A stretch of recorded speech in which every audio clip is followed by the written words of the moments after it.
नोएडा स्थित रबुपुरा गांव में, जो कि आपने पिछले कई महीनों से खबरों में देखा होगा। हम बात कर रहे हैं सीमा सचिन की। तो अभी हमारे साथ मौजूद हैं सीमा सचिन, और पिछले कई दिनों से, कई महीनों से आपको खबरों में लोगों द्वारा प्यार मिल रहा है और निरंतर आप बनी है खबरों में। तो बस हमारा मकसद यही है यहाँ आने का कि कुछ ऐसे सवाल हैं जो लोगों तक नहीं पता है, लोग उसके बारे में बिल्कुल नहीं जानते हैं कि आखिर वो सीमा सचिन कैसे पाकिस्तान से इंडिया आई, और आज 7 महीने भी हो गए। इस दरमियान क्या क्या चीज़ें हुई, क्या क्या चीज़ें घटित हुई, क्या क्या परेशानियों का सामना करना पड़ा, वो लोगों तक नहीं पता है। खबरों में सिर्फ यही पता है कि हाँ सीमा जी आई, नेपाल गई, फिर नेपाल से भारत आई, फिर नोएडा में आई। तो इस पूरे 7 महीने के दौरान आपके साथ ऐसा क्या क्या हुआ, थोड़ा एक संक्षेप में बताइए। 2023 एक तरह से हमारे लिए अच्छा भी था और बहुत दुख भी था, बहुत दुख भी, परेशानियाँ भी थी हमारी ज़िंदगी में।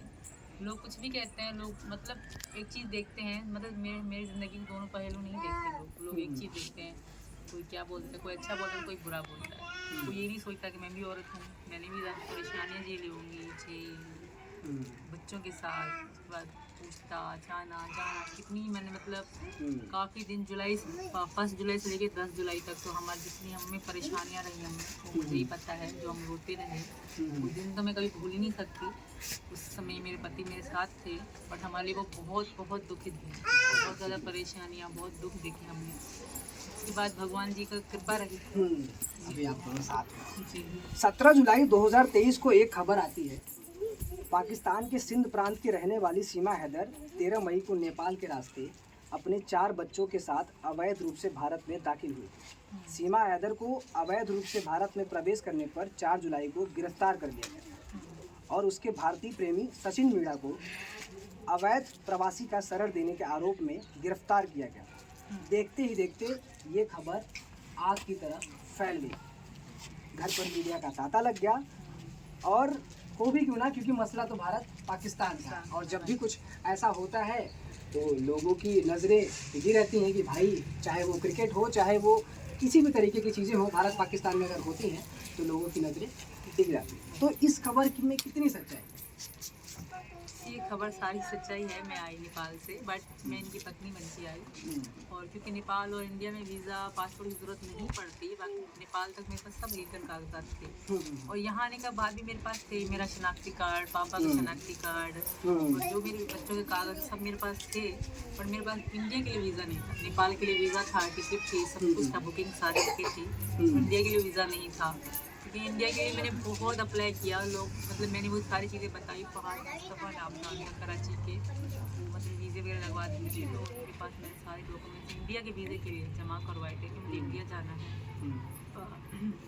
पर पासपोर्ट 1100 रुपये फ़ीस लग रही थी इंडिया के वीज़े के लिए। तो मैंने वो पैसे भी जमा करवाए, पासपोर्ट जमा करवाए, बट मजबूरी के इंडिया का वीज़ा मुझे नहीं मिला, क्योंकि मतलब मेरा रिलेशन में यहाँ कोई नहीं था। फ्रेंड तो मीना जी का नाम लिखवाया था कि मेरे फ्रेंड है, मुझे इनवाइट कर रहे हैं, क्योंकि कुछ रूल है यहाँ से वीज़ा अप्लाई करने के लिए, कुछ रूल है।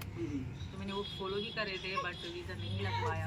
हम दोनों परेशान थे क्योंकि हमें मिलना था, हम दोनों मिलना था, हमें एक होना था। तो हम परेशान थे क्योंकि मेरा वहीं कोई भी नहीं था, और ये मुझे मतलब बहुत प्यार करते थे। हम जिस नेपाल में मिले थे तब तो हमारी मोहब्बत और ज़्यादा बढ़ गई थी। तो इसलिए फिर मजबूरन हमने ये रास्ता अपनाया। एक तरह से गलत भी है, पर मोहब्बत, मुझे कोई रास्ता नहीं मिला। तो मेरी पत्नी थी, हमने 13 मार्च को शादी भी करी थी। तो मुझे नेपाल में आपने शादी की? जी 13 मार्च। 13 मार्च। अच्छा, ये सिलसिला पहली बार कब शुरू हुआ? ये दर्शक को, बहुत कम ही दर्शक को पता है कि पहली बार सचिन ने सीमा को प्रपोज किया या फिर सीमा ने कैसे मिले, कुछ भी कहानी किसी को नहीं पता है। ये एग्जैक्ट आज आप कैमरे पे बताइए सब। यही कहानी है। पबजी खेलते थे हम।